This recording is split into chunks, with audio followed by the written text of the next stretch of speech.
48வது வசனம். லூக்கா 8:48. அவர் அவளை பார்த்து, மகளே திடன் கொள், உன் விசுவாசம் உன்னை ரட்சித்தது, சமாதானத்தோடு போ என்றார். லூக்கா இந்த பகல்களுக்காக நன்றி. கொடுத்த ஆராதனை நாளுக்காக ஒரு கொடான கொடி ஸ்தோத்திரம் ஐயா. இந்த பிள்ளைகள் நாங்கள் உங்களிடத்துல வந்திருக்கிறோம். எங்களோடு கூட பேசுங்க ஆவியானவரே, பேசுங்கப்பா.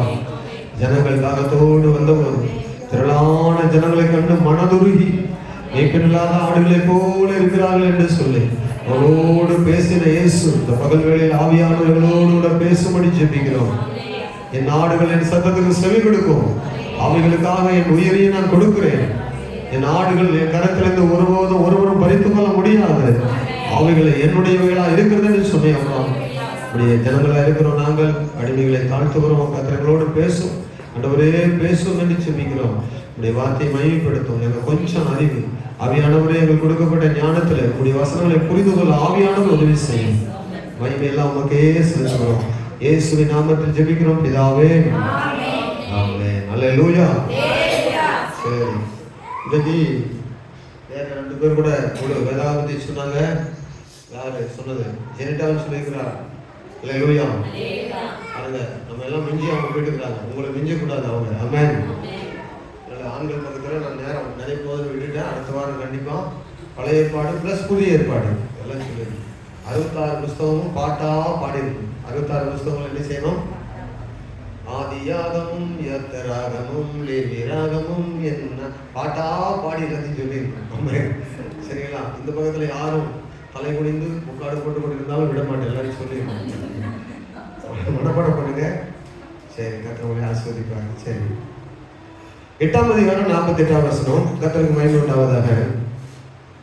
அவர் இயேசு அவளை பார்த்து, மகளே திடன் கொள், உன் விசுவாசம் உன்னை ரட்சித்தது, சமாதானத்தோடு போ என்றார். இந்த வசனத்தை நான் ஏற்கனவே ஒரு முறை பிரசங்கம் பண்ணது எனக்கு ஞாபகம் இருக்குது.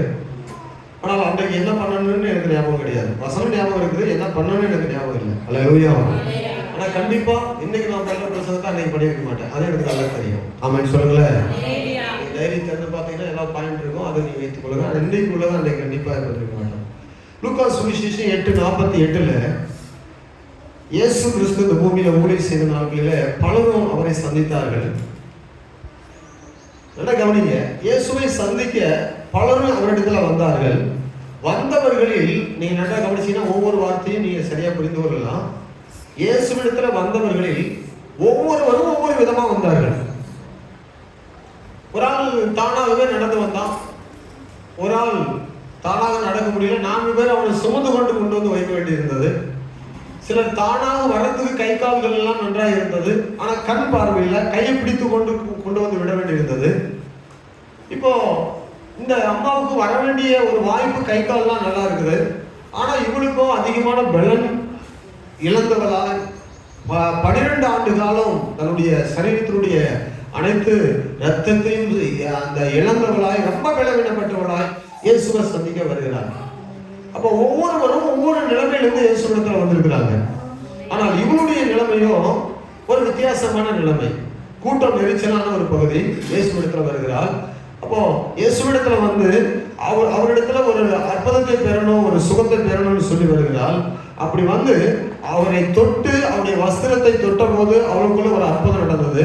அப்பொழுது இயேசு நின்று கேட்கிறாரு, என்னை தொட்டது யாருன்னு கேட்கும் போது சீசர்கள் சொல்றாங்க, இவ்வளவு பேருமே எல்லாரும் நெருக்கி கொண்டிருக்கிறாங்க, இடித்து கொண்டிருக்கிறாங்க, கை கால்கள் எல்லாம் நெருக்கி உண்மையே தள்ளி கொண்டிருக்கிறாங்க, என்னை தொட்டது யாருன்னு கேட்டா யாரையாவது சொல்ல முடியும்னு சொல்றாரு.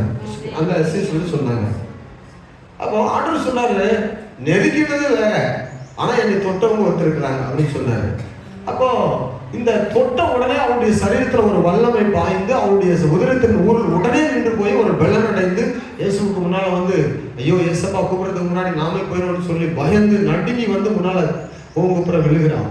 அப்ப விழும்போது ஆண்டவர் சொன்னாரு, அவளை பார்த்து சொன்ன வார்த்தை தான், தான் சொஸ்தமானதையும் எல்லா ஜனங்களுக்கு முன்பாக அவருக்கு அறிவித்தால் அவர் அவளை பார்த்து, மகளே திடன் கொள், உன் விசுவாசம் உன்னை ரட்சித்தது, சமாதானத்தோடு போ என்றார். ஆமென். இயேசுவை விட இவளுக்கு ஒரு வேளை வயது அதிகமா இருந்திருக்கலாம். அல்ல குறைவா இருந்திருக்கலாம். ஆனால் அவளை பார்த்து ஆண்டவர் நல்ல ஒரு வார்த்தை சொல்றாரு. அவளை பார்த்து மகளேங்கிற ஒரு வார்த்தையை சொல்றாரு. ஆமென். ஒரு அருமையான ஒரு வார்த்தை சொல்றாரு. தன்னை தான் சிருஷ்டித்த ஒரு மகள், அவளுடைய விளைவினம், அவள் இவ்வளவு நாள் பட்ட பாடுகள் எல்லாவற்றையும் அவர் அறிந்து அவளை ஆறுதல் படுத்தக்கூடிய ஒரு வார்த்தை சொல்றாரு. மகளேன்னு சொல்றாரு. அவள் உள்ளம் அந்த பயம் எல்லாம் நீங்கி அப்படி உடனே இருதயத்துல அவளுக்கு ஒரு சமாதானம் உண்டாயிருக்கும். உடனே சொல்றாரு, உன்னுடைய விசுவாசம் உன்னை ரட்சித்தது, நீ சமாதானத்தோட போ. அல்லேலூயா. அப்போ இங்கே அருமையான ஒரு வார்த்தை, your faith has made you well. உன் விசுவாசம் உன்னை சுகமாக்கினது. ஆங்கிலத்துல உன் விசுவாசம் உன்னை நன்றாக மாற்றினது. உன் விசுவாசம் உனக்கு நல்ல ஒரு பரிபூர்ண சுகத்தை கொடுத்தது. அழகா சொல்றாரு, your faith has made you well. நீ சுகமானதே உன் விசுவாசத்தினாலதான். என்னிடத்துல வந்த உன்னுடைய சுகமானதே உன்னுடைய விசுவாசத்தினாலன்னு சொல்றாரு. அல்லேலூயா. உன் விசுவாசம் உன்னை ரட்சித்தது. உன் விசுவாசம் உன்னை ரட்சித்தது. சரி, அடுத்தது பாருங்க, இன்னொரு வசனத்தை வாசிக்கிறோம். லூக்கா 7:50. இன்றைக்கு நம்முடைய செய்தி என்ன செய்தி என்பதை பார்ப்பதற்கு முன்ன அந்த வசனத்தை வாசிக்கிறோம். அவர் இன்னொரு ஸ்திரீயை பார்த்து, ஸ்திரீயை நோக்கி, உன் விசுவாசம் உன்னை ரட்சித்தது, சமாதானத்திலே போ என்றார். இங்க ஒரு பாவியான, ஒரு பலம் உள்ள, ஒரு ஆரோக்கியமான, ஒரு இளம் வயதுள்ள ஒரு ஸ்திரீ சீமோனுடைய வீட்டில இயேசு வந்திருக்கிற போது அவருடைய பாதத்தருகே வந்து அவருடைய பாதத்தை முத்தம் செய்து, தான் ஒரு பாவி, தப்பா வாழ்க்கையில நடந்தவர், அதனால பரிசுத்த தெய்வத்துக்கு முன்னால வர்றதுக்கு நடுக்கத்தோடு வந்து பின்னாடி உட்கார்ந்து கொண்டு அவள் பாதத்தை தொட்டு வணங்க விரும்புறா. தொடர்ந்து கூட அவள் அச்சப்படுறா. கண்ணீரினால தன் பாவத்தை எல்லாம் உணர்ந்து, இந்த தெய்வத்தினுடைய பாதத்தை தொடர்ந்து கூட எனக்கு தகுதி இல்லை, இவ்வளவு பரிசுத்தமான தெய்வத்தை நான் எப்படி தொடுவது என்று அவள் கூட அப்படி கண்ணீர் விட்டு தன் தலைமுடியினாலெல்லாம் பாதத்தை தொடைத்து அவள் அப்படி செய்து கொண்டிருக்கிற போது இங்கே சீமோன் பேசுகிறார். பல காரியங்களை இவர் தொடுகிறாரே, இவர் அறியாமல் இருக்கிறாரே, பாதத்தை தொடுகிறது கூட தெரியாமல் இருக்கிறாரே என்று சொல்லும் போது அவர் சில காரியங்கள் எல்லாம் சொல்லிட்டு அவளை பார்த்து, இவள் மிகுந்த இடத்துல அன்பு கூர்ந்தாலும் சொல்லி அவளை பார்த்து சொல்றாரு, நீ போ, உன் பாவம் உனக்கு மன்னிக்கப்பட்டது. ஆமென். உன் விசுவாசம் உன்னை ரட்சித்தது, நீ சமாதானத்தோட போ என்று சொன்னார். ஆமென். அவனிங்க, உன் பாவங்கள் உனக்கு மன்னிக்கப்பட்டது, நீ எழுப்பி சமாதானத்தோட போ என்று சொன்னார். இங்க 2 இடத்திலும் ஒரு வார்த்தை பயன்படுத்தப்பட்டிருக்கு. நான் அதை தான் உங்களுக்கு குறிப்பிட வரேன். 8ஆம் அதிகாரம் 48ஆம் வசனத்துல உன் விசுவாசம் உன்னை ரட்சித்தது. 7ஆம் அதிகாரம் 50ஆம் வசனத்துல உன் விசுவாசம் உன்னை. சரி, இந்த ரட்சித்தது என்பது வந்து நமக்கு தமிழ்ல ஒரே மாதிரி வார்த்தை தான். சரிங்களா? தமிழ்ல ஒரே மாதிரி வார்த்தை தான். ஆங்கிலத்துல வந்து கொஞ்சம் வித்தியாசமா இருக்குது. இதனுடைய மூல மொழியில இந்த 2 ரட்சிப்புக்கும், ரட்சித்ததுன்னு சொல்லுகிற 2 ரட்சிப்புக்கும் வித்தியாசம் நிறைய இருக்குது. ஸ்தோத்திரம். அந்த ஸ்திரீயை பார்த்து சொன்னார்ல, 12 வருட பெரும்பாடு உள்ள ஒரு இரத்தப்போக்கு உள்ள ஒரு ஸ்திரீ பார்த்து சொன்னார், உன் விசுவாசம் உன்னை சுகமாக்கிறது. அதுதான் அவனுடைய அர்த்தம். ரட்சித்தது என்பது என்ன அர்த்தம்? நீ கியூர் ஆன, உன் ஆபத்துல, உன் வியாதியில நீ மடிந்து போகாமல் உன்னை பாதுகாத்த, உன்னை சுகமாக்கின, நீ சுகமானா என்று சொன்னார். ஆனா இங்க என்ன சொல்றாருன்னா, இந்த ஸ்திரீ பார்த்து, நீ செய்த பாவம் உன்னை விட்டு நீங்கினது, உன் பாவத்திலிருந்து நான் உன்னை விடுதலை ஆக்கிட்டேன், நீ ரட்சிக்கப்பட்டாய், உன் விசுவாசம் உன் பாவத்தை உன்னை விட்டு நீங்கினது, உன் பாவம் மன்னிக்கப்பட்டது, அதனால நீ ரட்சிக்கப்பட்டாய். இந்த ரட்சிப்பு வேற. இது பாவத்திலிருந்து மீட்கப்படுவது, அது வியாதியிலிருந்து மீட்கப்படுவது. இதையும் உன் விசுவாசம் ரட்சித்ததுன்னு சொல்றாரு, அதையும் உன் விசுவாசம் ரட்சித்ததுன்னு சொல்றாரு. ரெண்டும் நமக்கு ஒண்ணு போலதான் தெரியும். அல்லேலூயா சொல்றாரு. நீங்க ரூட் வேர்டுல மூல மொழியில போனீங்கன்னா 2 வார்த்தைக்கு வித்தியாசம் இருக்கு. இது சால்வேஷன். 7ஆம் அதிகாரம் 50ஆம் வசனத்துல சொல்லப்படுது இல்லையா, பாவியாக ஸ்திரீ பார்த்து சொல்றாருல்ல, அதுக்கு சால்வேஷன் சொல்லப்படுது. சால்வேஷன் என்ன? ரட்சிப்பு. ரட்சிப்புன்னா என்ன? பாவ சாபங்களிலிருந்து உண்டாகிற விடுதலை, அதுக்கு பேரு ரட்சிப்பு. ஆனால் அங்க 8ஆம் அதிகாரம் 48ஆவது வசனத்துல சொல்லப்பட்டது வந்து, வியாதியிலிருந்து வியாதியை நீக்கி அந்த வியாதி மேற்கொண்டு அழிக்க விடாதபடி இந்த அழிவில் இருந்து மீட்கப்படுவதற்கு பேரு ரட்சிப்பு. அது பேரு சுகமாக்கி விட்டதுக்கு பேரும் ரட்சிப்பு. அல்லேலூயா. கவனிங்க, ரட்சிப்புல நிறைய வசனங்கள் ரட்சிப்புன்னு சொல்லுது. ஒவ்வொரு இடத்திலும் ஒவ்வொரு விதமான அர்த்தங்கள் இருக்கும். அது அந்த இடத்துக்கு தகுந்த மாதிரி நம்ம ஆவியானவர் நமக்கு சொல்லுவதை புரிந்து கொண்டு அந்த நாமும் அவ்விதமா ஜெபிக்கின்ற போது, அந்த சூழ்நிலையில் நம்ம கர்த்தரை அணுகிற போது நமக்கு இவ்விதமான அற்புதங்களை கர்த்தர் செய்வார். ஆமென். ரட்சிப்புக்கு கிரேக்க வார்த்தையில 2 வார்த்தை இருக்கு. ஒன்று கிரேக்க வார்த்தையில அங்க சொல்லப்படுது என்னன்னா, இங்க 7ஆம் அதிகாரம் 50ஆம் வசனத்துல சொல்லப்படுது வந்து சொட்டீரியா. அதனுடைய பேர் என்ன? சொட்டீரியா. அந்த பாவத்திலிருந்து விடுதலையாக்கப்பட்ட அந்த சேவ் ரட்சிக்கப்படுறதுக்கு வந்து சொட்டீரியா. ஆனால் சுகமாக்கப்படுவதற்கு என்ன பேருன்னா, அந்த ரட்சிப்புக்கு கிரேக்க வார்த்தை சோசோ. அப்படின்னா சுகமாக்கும் ஒரு அற்புதமான விடுதலை கொடுக்கிற ரட்சிப்பு. சோசோனா SOZO, சோசோ. அந்த சோசோ என்கிற வார்த்தை பைபிள்ல ஏராளம் பயன்படுத்தப்பட்டிருக்கு.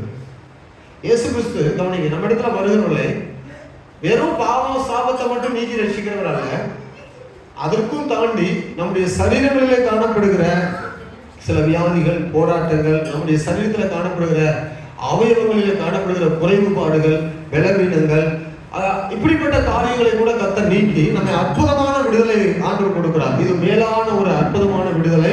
இதுக்கு பேர் வந்து சோசோ என்று சொல்லப்பட்டிருக்கு. சிக்னஸ், வியாதி சம்பந்தமான காரியங்கள், பலவீனம் சம்பந்தமான காரியங்கள், இவைகளிலிருந்து நமக்கு கர்த்தர் விடுதலை தருகிறார் இயேசு. அல்லேலூயா. இதற்கு எபிரேய வார்த்தை என்னது? ரட்சிப்புக்கு எபிரேய வார்த்தை, எபிரேய வார்த்தையில ரட்சிப்பு என்பதற்கு வார்த்தையே கிடையாது. அதை வந்து ஜோசுவான்னு போட்டப்படுது. ஜோசுவானா ரட்சிக்கிறவர். அதை வந்து இயேசுவை குறிக்குது. அதை வந்து இயேசு. ஜோசுவான்றதுக்கு என்ன அர்த்தம்? இயேசு. இயேசுன்னா என்ன அர்த்தம்? புதிய ஏற்பாட்டில் 1ஆம் அதிகாரம் மத்தேயு சுவிசேஷத்தில் 21ஆம் வசனத்துல இயேசு என்று பெயரிடுவாயாக, அவர் தமது ஜனங்களின் பாவங்களை நீக்கி அவர்களை ரட்சிப்பார். அப்ப இயேசுன்னு சொன்னாவே அவர் ரட்சகர் அர்த்தம். அல்லேலூயா. உங்களுடைய வாழ்க்கையில, என்னுடைய வாழ்க்கையில, இந்த வசனத்தை கேட்கிற யாருடைய வாழ்க்கையிலும் ஆண்டவர் ரட்சிப்பை கொடுக்கிறதுக்காக தான் இந்த உலகத்துல வந்தார். மீட்டுக் கொள்வதற்காக தான் வந்தார். நம்முடைய பலவீனமா இருக்கலாம், வியாதிகளா இருக்கலாம், துன்பமா இருக்கலாம், சாபமா இருக்கலாம், பாவமா இருக்கலாம், எல்லாவற்றிலும் நம்ம விடுவிக்க தான் இயேசு இந்த பூமியில வந்தார். ஆமென். இந்த உண்மையான விடுதலை இயேசு கொடுத்திருந்தா கூட உலகம் இன்றைக்கு இந்த மெய்யான ரட்சிப்பை இயேசு இடத்துல அறியாமல் உலகம் எங்கேயும் ஓடிக்கொண்டிருக்கிறாங்க. கும்பமேளாவில் பல லட்சம் ஜனங்கள் போய் 1 மாதம் டென்ட் அடிச்சு அந்த தினமும் தண்ணி எடுத்து தலையில ஊற்றி கொண்டு பல யாகங்களை செய்து கொண்டிருக்கிறாங்க. உலகத்தில் ரட்சிப்பு சமாதானத்துக்காக ஜனங்கள் எவ்வளவோ பிரயாசப்படுகிறாங்க. அது உண்மையான ரட்சிக்கப்படாத, உண்மையான விடுதலை இல்லாத இடத்துக்கு ஜனங்கள் ஓடிக்கொண்டிருக்கிறாங்க. அல்லேலூயா. ஆனா நமக்கு ஆண்டவர் கொடுத்திருக்கிற ரட்சிப்பு சரீரத்தில் இருக்கிற வியாதி, போராட்டங்களும் விடுதலை. நம்முடைய சரீரத்தில் நாம் செய்த பாவங்கள், அக்கிரமங்கள் எல்லாம் நீக்கி நம்முடைய பாவங்களை நம்ம அறிக்கையிடும் போது அவர் நம்ம ரட்சிக்கிறார். நாம் அவருடைய பிள்ளையாகிறோம். ஆமென். அதான் யோவான் சுவிசேஷம் 1ஆம் அதிகாரம் 12ஆம் வசனத்தில் வாசிக்கும் போது யோவான் 1:12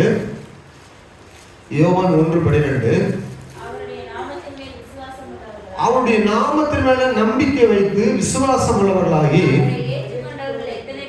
அவரை ஏற்றுக்கொண்டவர்கள் எத்தனை பேரோ அத்தனை பேர்களும் தேவனுடைய பிள்ளைகளாகும்படி அவர்களுக்கு என்ன கொடுக்கிறார்?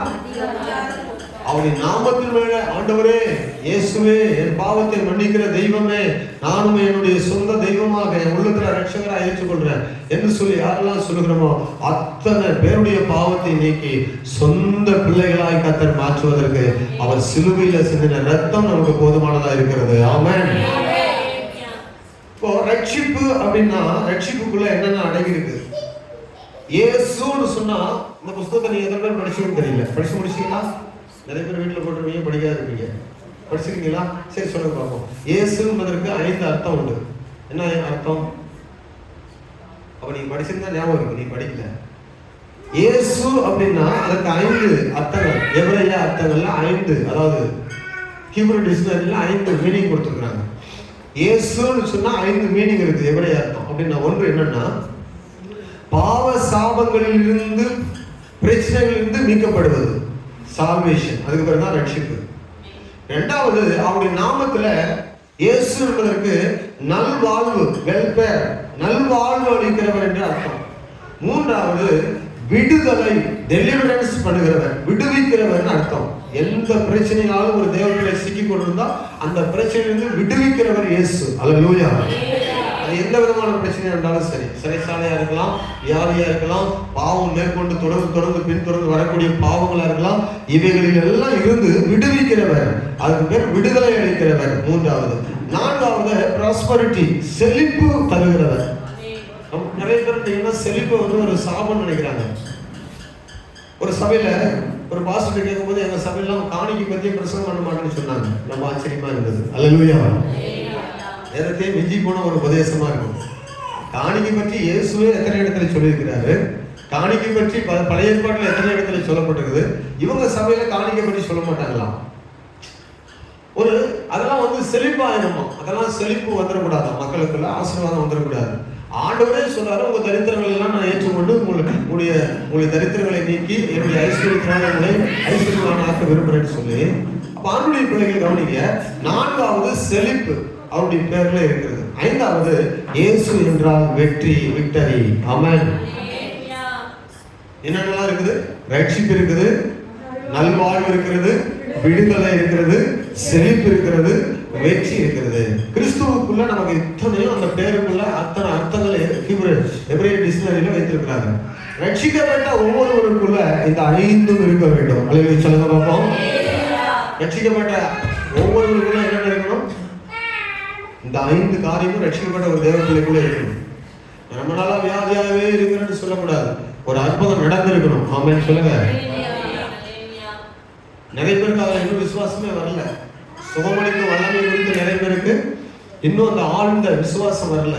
உங்களுக்குள்ள எனக்குள்ள அந்த அற்புதம் நடந்திருக்கணும். ஏன்னா நமக்குள்ள இயேசு இருக்கிறாருன்னா ஒரு அற்புதம், வியாதி சம்பந்தமான காரியங்கள ஒரு அதிசயம் நம்முடைய வாழ்க்கையில நடந்திருக்கணும். கண்டிப்பா அந்த சபையில நடக்கணும், ஊழியர்கள நடக்கணும், ஜெபத்துல நடக்கணும், தேவனை தேடுகிற பிள்ளைகளுக்கு நடக்கணும், கர்த்தரை ஆராதிக்கிற இடத்துல அற்புதங்கள் நடக்கணும். அல்லேலூயா. ஒரு காரியத்தை ஆண்டவர் செய்யறதுக்கு முன்னால அவர் சொல்லுவார், உனக்கு, உன் குடும்பத்துக்கு, எனக்கு, என் வாழ்வுக்கு, சபையில ஒரு காரியத்தை ஆண்டவர் செய்யறதுக்கு முன்னால அதை பேசுவார் ஆண்டவர், இதை நீங்க பெற்றுக்கொள்ளணும்னு சொல்லி. ஆமென். இப்போ ரட்சிக்கப்பட்ட ஒவ்வொருவருக்குள்ளும் கண்டிப்பா இந்த 5 காரியங்கள் இருக்கணும். ரட்சிப்பு இருக்க வேண்டும், சுகமான வாழ்வு இருக்க வேண்டும், விடுதலை இருக்க வேண்டும். எந்த ஒரு காரியமும் நீங்க அடிமைப்படுத்தவே கூடாது.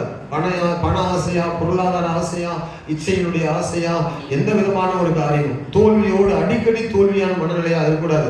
கர்த்தர் நமக்கு வெற்றியை தந்திருக்கிறார். அப்படி நாமத்தில் நமக்கு என்ன உண்டு? இது எத்தனை இருக்கு. எப்படி நடந்தது இந்த சகோதரிக்கு? இது எப்படி நடந்தது சொல்லுங்க. அவள் இயேசுவிடத்துல வந்து இயேசுவை தொட்டால் நடந்தது. ஆமென் சொல்லுங்க. இயேசுவை தொட்ட உடனே இந்த அற்புதம் அவளுக்கு நடந்தது. அந்த வசனம் படிக்கிறோம், அந்த 8ஆம் அதிகாரம் 46 வசனங்களை வாசிங்க. என்ன வாசிக்க தெரியாதவங்களுக்கு கொஞ்சம் விளக்கமா இருக்கும். அதற்கு இயேசு, என்னிலிருந்து வல்லமை புறப்பட்டதை அறிந்திருக்கிறேன், ஆதலால் ஒருவர் என்னை தொட்டது உண்டு என்றார். அப்பொழுது அந்த ஸ்திரீ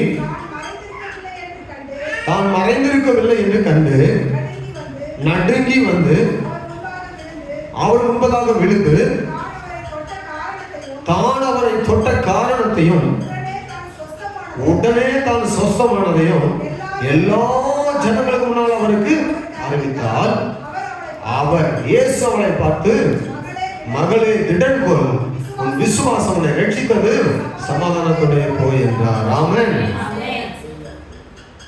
கவனிங்க, மத்தேயு சுவிசேஷம் 14ஆம் அதிகாரம் 36ஆம் வசனத்தை வாசிக்கும் போது, மத்தேயு சுவிசேஷம் 14:36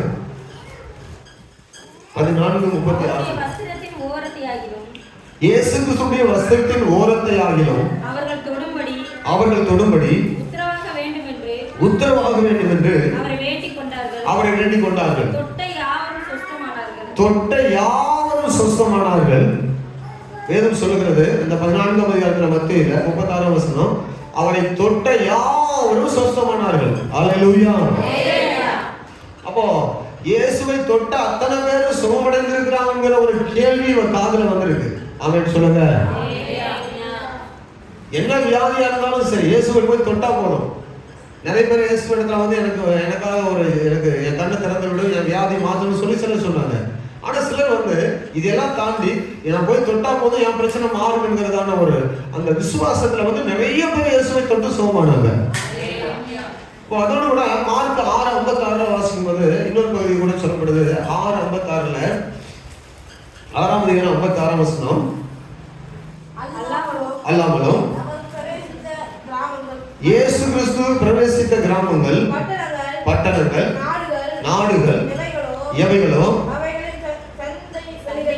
அவைகளின் சந்த வெளிகளிலே வியாதிக்காரரை வைத்து அவருடைய வஸ்திரத்தின் ஓரத்தையாகிலும் அவர்கள் தொடும்படி உத்தரவாக வேண்டும் என்று அவரை வேண்டிக் கொண்டார்கள். அவரை தொட்ட யாவரும் சொஸ்தமானார்கள். இயேசுவை தொட்ட யாவரும் சொஸ்தமானார்கள். அப்போ இந்த ஒரு பெரிய ஒரு விடுதலையை அநேகர் பெற்றுக் கொண்டார்கள். 12 வருடமான பெரும்பாடுகளும் பெற்றுக் கொண்டார். ஆமென். அனைவரும் சுகமானார்கள். இயேசுவை தொட்ட ஒருவர் கூட சுகமாகாம இல்லை. பழைய ஏற்பாட்டுல கவனிங்க, ஆண்டவர் என்ன சொன்னார்னா, என்னை தொட்டீங்க, நான் இருக்கிற இடத்த தொட்டீங்கன்னா நீ சாம்பலா இருக்குன்னு சொன்னாரு. பழைய ஏற்பாட்டுல என்ன சொன்னாரு? பழைய ஏற்பாட்டுல என்ன சொன்னாரு? நான் இருக்கிற இடத்துல வந்து என்னை தொட்டீங்கன்னா நீங்க சாம்பலா இருவீங்க, ஒருத்தர் கூட உயிரோடு இருக்க முடியாதுன்னு சொன்னார் பழைய ஏற்பாட்டுல. அல்லேலூயா. யாத்திராகம புத்தகத்துல அவர் சொன்னார், பழைய ஏற்பாட்டுல 19ஆம் அதிகாரம் 12ஆம் வசனத்துல மரணம் நிகழும்னு சொன்னாரு. 19:12 ஜனங்களுக்கு சுற்றிலும் நீ ஒரு எல்லையை குறித்து அவர்கள் மலையில ஏறாதபடிக்கும் அதனுடைய அடிவாரத்தை கூட தொடாதபடிக்கும் எச்சரிக்கையா இருங்கள் என்று அவர்களுக்கு சொல் என்றார். ஆமென். அந்த மலையை யாராவது மீறி தொட்டா என்ன நடக்கும்? மரணம் நடக்கும். Praise the Lord. ஆனா என் சமூகத்துல நீ ஏறி வா, நான் உன்னோடு கூட பேசுவேன், நான் என் வார்த்தை தரவேன்னு சொல்லி மோசே இடத்துல சொன்னாரு. அப்போ அந்த மலையை யாருமே தொற்றக்கூடாது. ஏன்னா அந்த மலையில அவர் வந்து இறங்கி இருக்கிறார். என்ன ஒரு அற்புதமான காரியம் பாருங்க. அவர் சொன்னாரு, இந்த மலையை தொட்டால் கண்டிப்பா அவங்க மரணம் அடைவாங்க. ஆமென். நான் புதிய ஏற்பாட்டில் அப்படி இல்லை, அவரை தொட்ட யாவரும் வாழ்வு பெற்றார்கள். அவ்வளவு பயங்கரமான தெய்வம். மனுஷனாய் வந்து பலவீனத்தை ஏற்றுக்கொண்டு பாவிகள் நடுவில் பரிசுத்தமான தெய்வம் வந்து பாவிகள் மேல மனதுருகி சுகவீனங்களையும் பலவீனங்களையும் ஏற்றுக்கொண்டு தொட்டு சுகமாகும்படியாக தன்னை கிட்ட வந்து தொடும்படி வந்தார். ஆமென். பூமியில இறங்கி வந்தார். இப்போ சில காரியங்களை சொல்றாரு பழைய ஏற்பாட்டுல. இந்த வசனங்களை நீங்க பாருங்க. சில காரியங்களை தொட்டா பரிசுத்தமாகும்னு சொன்னாரு. இது தொடாதுன்னு சொன்னாரா? ஆனா ஆசரிப்பு கூடாரத்தை உண்டாக்கின பிறகு தேவன் வந்து வாசம் பண்ணக்கூடிய உலாவி நடந்து அங்க உலாவுகிற இடத்துல ஆண்டு சொல்றாரு. யாத்திராகமம் 29ஆம் அதிகாரம் 37ஆம் வசனத்துல இப்பொழுது என்ன சொல்றாருன்னா, தொட்டா பரிசுத்தமாகும், மலையை தொட்டா மரணம் அடைவீர்கள், ஆனால் பலிபீடத்தை தொட்டா பரிசுத்தம் ஆவீர்கள் சொல்றாரு. யாத்திராகமம் 29:37 7 நாள் அளவும் 7 நாள் அளவும் பலிபீடத்துக்காக பிரயாணம் செய்து அதை பரிசுத்தமாக்க கடவாய். பலிபீடமானது மகா பரிசுத்தமாக இருக்கும். ஆமென். பலிபீடத்தை தொடுகிறதெல்லாம் என்னவாகும்? பலிபீடத்தை தொடுகிறதெல்லாம் பரிசுத்தமாகும். அல்லேலூயா. 7 நாள் அளவும் அதை சுத்திகரி, 7 நாள் அளவும் அதை பிரதிஷ்டை பண்ணு, பிரயாசித்தம் பண்ணு. காளைகளை வெட்டி, ஆடு மாடுகளை வெட்டி அது மேல ரத்தத்தை தெளித்து அதை பிரதிஷ்டை பண்ணு ஆலயத்துல. அதை தொடுகிறது எல்லாம் பரிசுத்தமாகும்னு சொன்னாரு. 30ஆம் அதிகாரம் 29ஆம் வசனம் 30-29 யாத்திராகமம் 30-29 அவைகள் மகா பரிசுத்தமாக இருக்கும்படி அவைகளை பரிசுத்தப்படுத்துவாயாக. அவைகளை தொடுகிறது எல்லாம் பரிசுத்தமாக என்ன செய்யும்? இருக்கும். இப்போ இதை தொடுகிறது எல்லாமே பரிசுத்தம் அடையும். அப்ப ஆண்டவர் இயேசுவை தொட்ட அத்தனை பேரும் சுகமானார்கள். இயேசு எதையெல்லாம் தொடுறாரோ, இயேசு குறிக்கப்பட்டிருக்கிற அந்த பகுதி யாரெல்லாம் தொட்டாங்க, எத்தனை பேரும் பரிசுத்தமாக்கினார். அல்லேலூயா. இயேசுவை தொட்டா அல்லது இயேசு உங்களை தொட்டாலும் சரி, சுகமும் அற்புதமும் நமக்குள்ளே நடக்கும். ஆமென். இங்கே தொடுவது, தொட்டால் பரிசுத்தம், அங்க தொட்டால் மரணம், இங்க தொட்டால் சுகம். என்ன ஒரு அற்புதமான காரியம். லேவியராகமம் 6ஆம் அதிகாரம் 18ஆம் வசனத்தில் இங்கே இன்னொரு பலியை குறித்து சொல்றார். லேவியராகமம் 6:18 ஆரோனின் பிள்ளைகளில் ஆண் மக்கள் யாவரும் அதை புசிப்பார்களாக. கர்த்தருக்கு இடுகிற தகன பலிகளில் அவைகள் உங்கள் தலைமுறைகள் தோறும் அவைகள் உங்களுக்கு நித்திய கட்டளையா இருக்க கடவுது. அவைகளை புசிக்கிற யாவரும் என்ன செய்வார்கள்? பரிசுத்தமாவார்கள். ஆமென். அப்போ தொடுகிறவர்கள், அந்த பலிகளை புசிக்கிறவர்கள் பரிசுத்தமாவார்கள். தொட்டால் இதெல்லாம் ஆண்டவர் வந்து இஸ்ரவேல் ஜனங்களுக்கு பழைய ஏற்பாட்டுல ஆலயத்துல சொன்ன காரியம். புதிய ஏற்பாட்டுல இயேசு கிறிஸ்து வந்தபோது அவர் தொடுகின்ற போது என்னென்னலாம் நடந்தது என்று நாம் பார்க்கிறோம். பழைய ஏற்பாட்டுல இன்னும் சில காரியங்களை சொன்னாரு. இதெல்லாம் தொட்டா பரிசுத்தம், இதெல்லாம் தொட்டா அசுத்தம்னு சொன்னாரு. அல்லேலூயா. இதெல்லாம் தொட்டா அசுத்தம்னு சொன்னாரு. மலையை தொட்டா மரணம் அடையும்னு சொன்னாரு. ஆனா பரிசுத்த ஸ்தலத்தில் இருக்கிற பலிபீடத்தை தொட்டா அதெல்லாம் பரிசுத்தமாகும்னு சொன்னாரு. அப்போ பலிகளை புசித்தால் பரிசுத்தமாகும்னு சொன்னாரு. ஆனா சில காரியங்களை தொட்டா நீங்க அசுத்தமாகிறீங்கன்னு சொன்னாரு, தீட்டுப்படுவீங்கன்னு சொன்னாரு. அது என்னன்னு சொன்னாரு? எதை தொட்டாலும் தீட்டுப்படுவோம்னு சொன்னாரு. லேவியராகமம் 11ஆம் அதிகாரம் 24, 26, 27, 31, 36, 39 வசனங்களில் 11ஆம் அதிகாரம் 24, அவைகளாலே தீட்டுப்படுவீர்கள், அவைகளின் உடலை தொடுகிறவன் அவன் சாயங்காலம் மட்டும் தீட்டுப்பட்டிருப்பான். விரி நகமும் விரி குளமும் உள்ள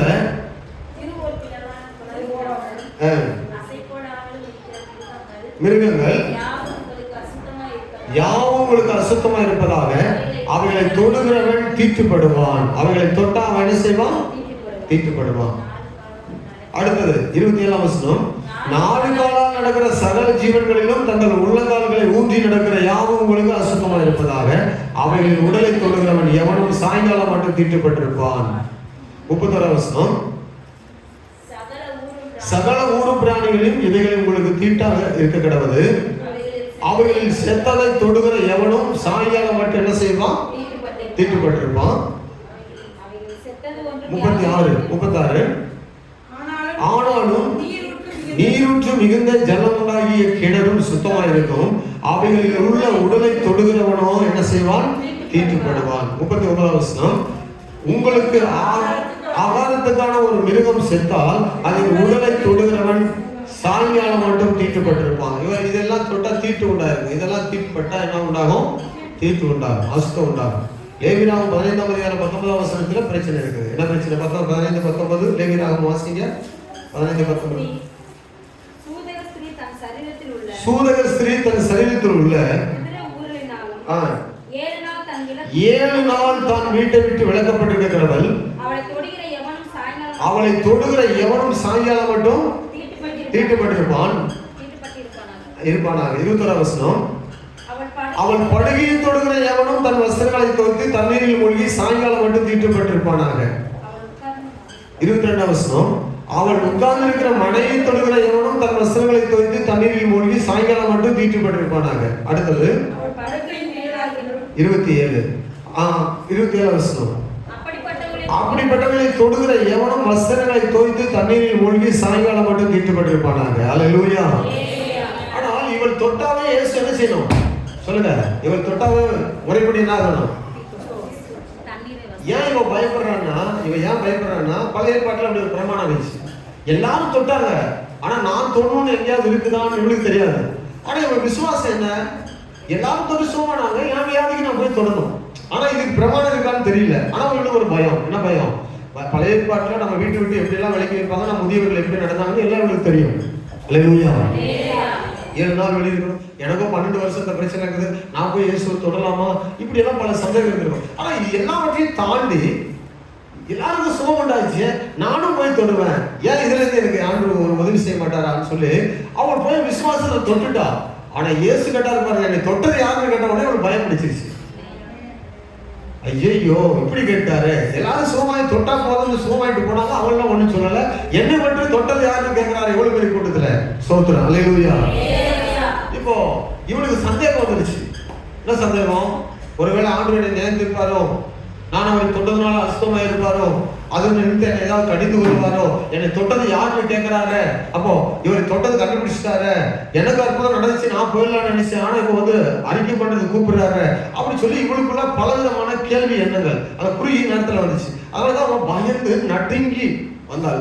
வசனம் சொல்லுகிறது, நியாயத்திற்கப்படுவோம்ங்கிற ஒரு பயத்துல வந்தா. காரணம் என்னன்னா, அந்த நாட்கள் அப்படிப்பட்ட நாட்கள் இஸ்ரவேலருக்குள்ள காணப்பட்டது. இங்க பார்க்கும்போது ஸ்திரீ இப்போ கொஞ்சம் தைரியப்படுவதற்கு தன்னை திடப்படுத்தி கொண்டு முன்னால வந்து தான் தொட்ட காரணத்தை எல்லாம் சொல்றா. நான் சொல்றது, நான் ஏன் ஆண்டவரே தொட்டேன் தெரியுமா? நான் இத்தனை நாளா இவ்வளவு பிரச்சனையோடு இருந்தேன், ப்ளீஸ் பண்றதுக்காக சொல்றா. தொட்ட காரணத்தை எல்லாம் சொல்றா. நான் தான் தொட்டேன்னு தைரியமா சொல்ல முடியல.